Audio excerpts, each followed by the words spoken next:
Good evening. You are watching the news from the Sultanate of Oman television. First, the headlines. His Majesty Sultan Qaboos receives a written message from His Excellency President Francois Hollande of France, handed over to His Highness Sayyid Fahd bin Mahmoud Al Said.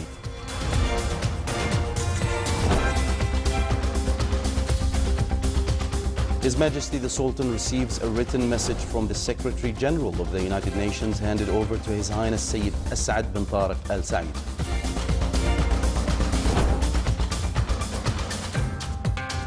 And the Ministry of Agriculture and Fisheries Wealth reveals new cases of red palm weevil in a number of wilayas in the governorates of North and South Batna.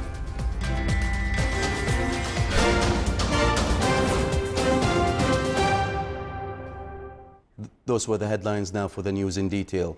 His Majesty Sultan Qaboos has received a cable of thanks from His Majesty Emperor Akihito of Japan in reply to His Majesty's cable of greetings on the occasion of his assumption to the throne. His Majesty Sultan Qaboos received a written message from His Excellency President Francois Hollande of France. The message was handed over to His Highness Sayyid Fahd bin Mahmoud Al Said, Deputy Prime Minister for the Council of Ministers, when he received today His Excellency Jacques Lang, Chairman of the Arab World Institute, who conveyed greetings of the French President to His Majesty the Sultan and his best wishes to him of more success and to the Omani people of more prosperity and welfare. His Highness Sayyid Fahd commended the existing bilateral relations between the two friendly countries due to the joint keenness from both sides to develop them, confirming the important role played by the Arab World Institute in promoting the cultural cooperation at various levels and in activating communication between France and the Arab world. Talks during the meeting also touched upon means of supporting aspects of mutual cooperation, in addition to exchanging points of view on a number of issues and current developments on the international arena. His Highness informed the French guest to convey greetings of His Majesty the Sultan to His Excellency the President of France and his good wishes for the friendly French nation of more progress. The meeting was attended by His Excellency Yusuf bin Alawi bin Abdullah, Minister responsible for Foreign Affairs, and His Excellency Ronald de Bertrand, Ambassador of France accredited to the Sultanate. His Majesty Sultan Qaboos has received a written message from His Excellency Antonio Guterres, Secretary General of the United Nations. On behalf of His Majesty the Sultan, the message was handed over to His Highness Sayyid As'ad bin Tariq Al Said when he received today in his office His Highness Prince Zaid bin Ra'ad, head of the Office of the UN High Commission for Human Rights, who is currently visiting the Sultanate. The meeting was attended by His Excellency Dr. Yahya bin Mahfouz Al-Mandhari, Chairman of the State Council, and a number of officials.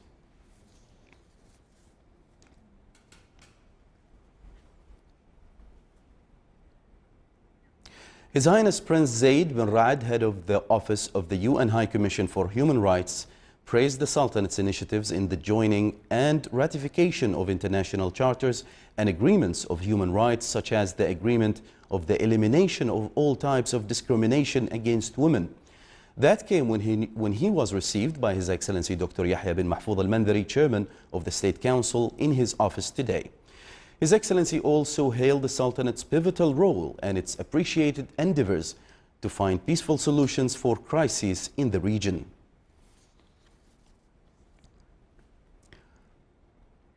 His Excellency Khalid bin Hilal Al-Ma'wali, Chairman of the Shura Council, received His Highness Prince Zaid bin Ra'ad, head of the Office of the UN High Commission for Human Rights. The meeting touched upon the legislative and regulatory means approved by the Omani law, which ensures protection of human rights, whether a man, woman, or a child, in addition to the progress made by the Shura Council on its legislative powers and tasks. His Excellency Sayyid Hamoud bin Faisal Al-Busaidi, Minister of Interior, received His Highness Prince Zaid bin Ra'ad, the head of the Office of the UN High Commission for Human Rights. During the meeting, His Highness hailed the Sultanate's role in solving regional disputes and contributing to bring points of views closer between the conflicting parties in order to find peaceful solutions for the issues. He also pointed out that the Sultanate's role in protecting human rights.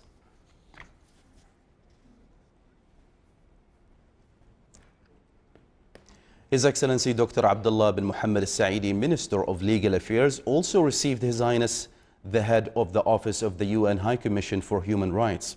During the meeting, His Highness pointed out that establishment of the Omani Human Rights Committee is considered a remarkable development which will contribute in enhancing and protecting human rights.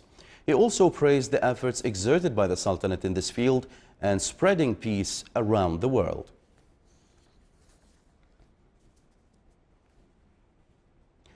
The Ministry of Agriculture and Fisheries Wealth revealed new cases of red palm weevil in a number of wilayas in the governorates of North and South Batna and around 25 villages in the wilaya of Rustaq. In this regard, a voluntary work campaign was organized in the wilaya to remove the palm trees affected by these bugs, as well as using baits to attract them. The campaign came within the continuous efforts exerted by the Municipal Council in the Governorate of South Batna and the Ministry of Agriculture and Fisheries Wealth to combat red palm weevil insects and prevent them from spreading into the crops. It also aimed to train the participants on ways to detect the trees affected by red palm weevil, in addition to spread awareness among the citizens.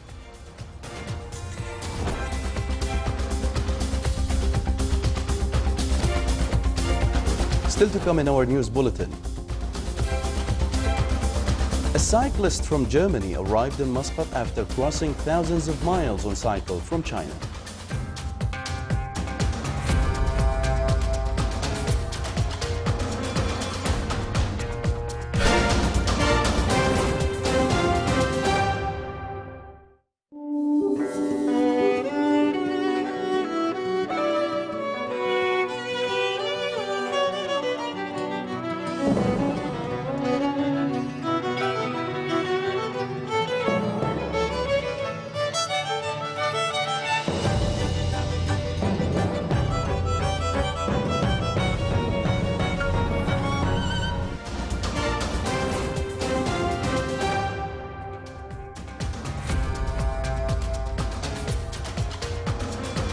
Welcome back to the news from the Sultanate of Oman Television. His Excellency Ahmed Ali Abul Ghait, Secretary General of the Arab League, praised the Sultanate's efforts in the security stability in the region. This came during a lecture given by His Excellency at the National Defense College within the framework of general curricula for the course of national defense. The lecture was focused on the Arab League march between the reality and ambition, in addition to introduce political conditions and some of the rules by the Arab League in finding solutions for a number of Arab causes, besides understanding wishes and targets of the League in this aspect. His Excellency also discussed a number of challenges which has social and economic dimensions, such as decline in oil prices at the world level and its adverse effects on the economies of the Arab countries. Haya Water Company stressed that mixing oil and dangerous liquids in the sewage caused depositions and blockages in the networks. Haya Water, which was established in 2002, works in establishing and operating one of the largest engineering and most complicated projects through the operation of sewage water treatment plants in various governorates of the Sultanate, with an expansion of constructing 2 new plants in Al-Amirat and Darsait, in addition to modernize existing plants in As-Sib and Al-Ansab according to international specifications.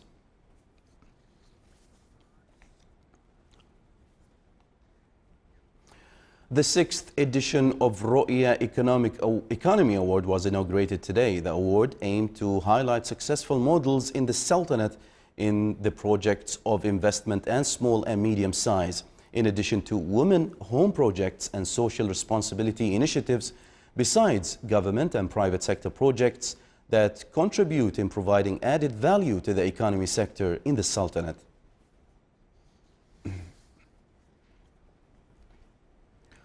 Oman Brunei Investment Company celebrated with its Omani and international partners to announce launching Ideal Med Hospital in the Wilaya of Bosher in the Governorate of Muscat as one of the latest investments in the health sector.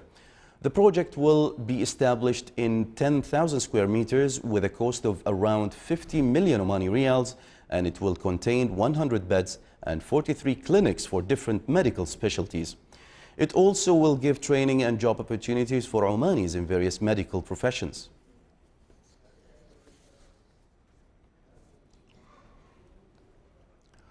Due to a trough of low-pressure system, a number of governorates of the Sultanate witnessed during the last few days an exceptional weather condition, causing heavy rain, snow and wadis to overflow in some of the wilayas. Some of the monitoring stations affiliated to the Civil Aviation Authority recorded low temperature reached to -0 degrees. The decline in temperatures in some governorates led to the formation of frost and frozen ponds.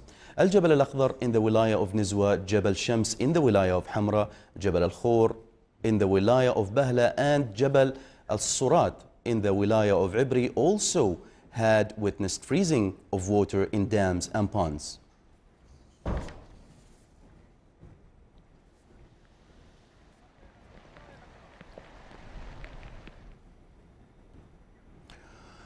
"36 artists, professional and amateur sculptors from 13 countries participated in the fourth version of the International Sculptors Camp, which is being hosted by the Sultanate. The 6-day camp in Wadi Al-Jizi in the wilaya of Sohar seeks to enhance the culture of sculpture art and promote the Sultanate to this world of art. The camp activities accompanied by site visits to a number of touristic heritage and cultural landmarks in the Sultanate, in addition to an artistic exhibition and various kinds of events.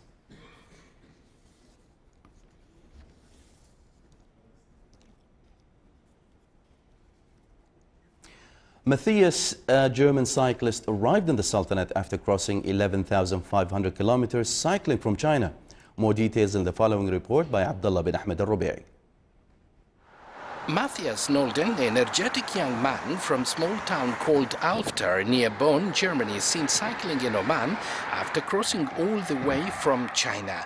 Matthias, who developed his idea during his studies at the university with ambitions of wanting to push on to see how far he can go on, stretching his limit to explore Asia and Middle East. I'm Matthias from Germany. I started my trip in China, and since 7 months I'm on the road, and now I'm in Oman. And by bicycle it's nice, you're much closer to the people. You don't sit on a bus or like on a tour, so it's really nice experience to see everything by your own.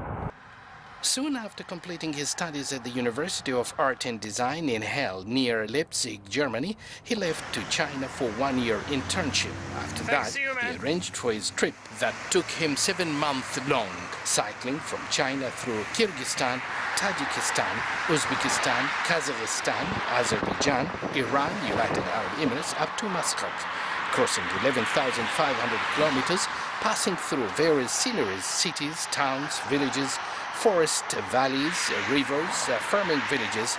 He is pleased to be in Oman, and this is what he has to say. Oman is a wonderful country so far. Really nice people, beautiful places and warm weather after the cold of Iran. And yeah, I enjoy it. Yeah, good luck. It's a wonderful country, I think. And there's a lot of development ongoing, and I think it will be even nicer in the coming years. So yeah, thank you very much to be here, and yeah.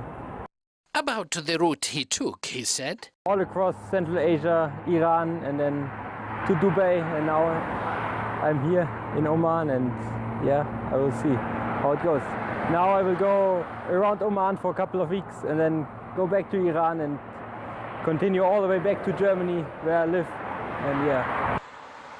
Matthias will be in Oman for a period of 1 month to explore the beauty of Oman. Abdullah bin Ahmed Al-Rubi'i, Muscat. The soupy grey layer of smog shrouding Polish cities and towns this winter is one of the most visible symptoms of the EU members' addiction to coal, a deadly habit forcing many to stay indoors or don masks before venturing out. Here is a report. Poland's capital, Warsaw, is smothered beneath a toxic layer of smog. On some winter days, pollution here is up to 10 times the EU-wide limit. The smog is caused mostly by coal stoves. Around 70% of Polish households burned coal or even rubbish for heat.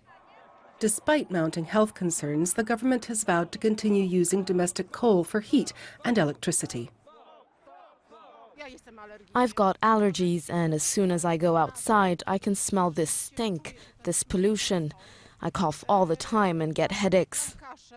According to the European Environmental Agency, around 50,000 people a year die prematurely due to air pollution in Poland, a country of 38 million people. Statistics in fellow EU members Bulgaria and Hungary are even worse. Professor Anna Doboszyńska, a Polish lung specialist with 30 years' experience, has seen a steady rise in pollution-related illness. Smog triggers symptoms in people suffering from respiratory and circulatory illnesses and can even cause premature death. Municipalities are helping homeowners replace their dirty old coal stoves with newer, cleaner models. In Warsaw, municipal police are also on patrol to sniff out polluters.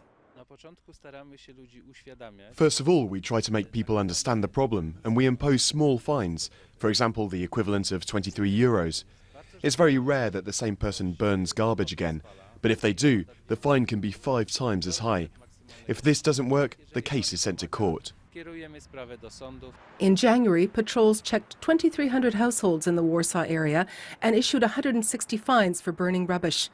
The city hopes that regular inspections will curb pollution and help Warsaw breathe easy.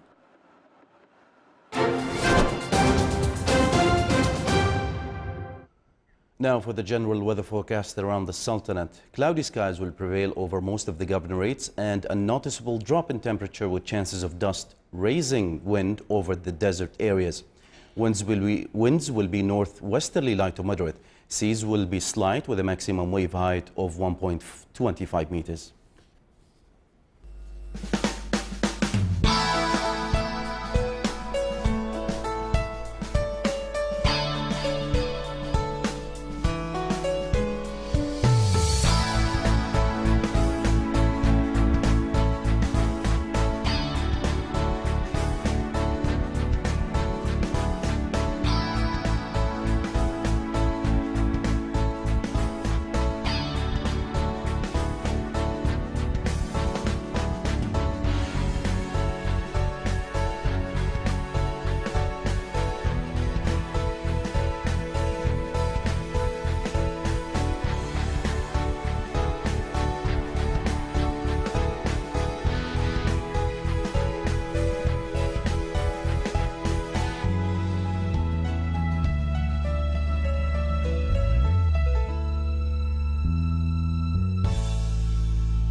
This is the Sultanate of Oman television. Before we end tonight's bulletin, here are the main points once again. His Majesty Sultan Qaboos receives a written message from His Excellency President Francois Hollande of France, handed over to His Highness Sayyid Fahd bin Mahmoud Al Said.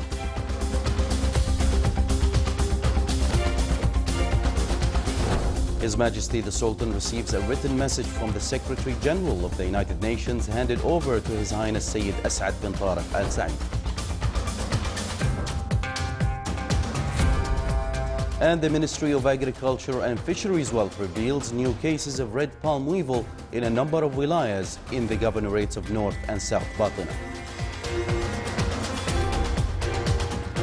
With that, we come to the end of tonight's news bulletin. From all of us here at the newsroom and the studios, it's good night.